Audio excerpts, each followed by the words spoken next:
今天我们将采用一个古老、充满争议的投资策略——马丁格尔策略来做回测计算。股票市场中，马丁格尔策略就是在股价下跌时增加投资，以较低的平均成本获得更多的股份，然后在股价上涨并达到盈利目标时，一次性卖出获利了结。如此周而复始，持续跟踪股价操作。现在，我们就设定一些参数，让 Stocktiny AI 帮我们生成程序，对 Dogecoin、Doge USD 进行回测计算。设定参数如下：最大买入次数7次，最大加仓比例 1.5 倍，每次买入股价下跌的比例 10%， 获利卖出的上涨幅度 5%。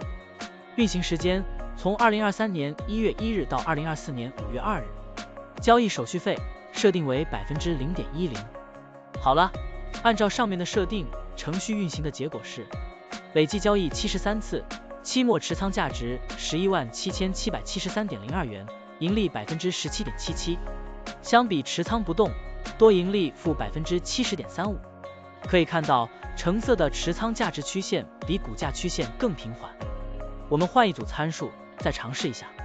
最大买入次数5次，最大加仓比例 1.5 倍，每次买入股价下跌的比例 8%， 获利卖出的上涨幅度 3%， 这样就可以得到新的回测结果。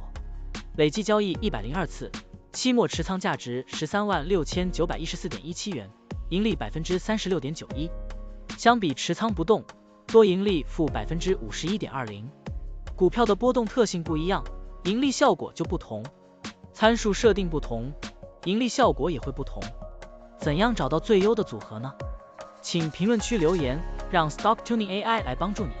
股票调优 AI， 利用 AI 技术赋能您的股票选择与操作。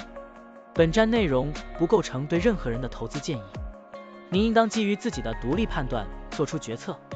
扫描二维码获取文字稿，欢迎点赞、评论、转发。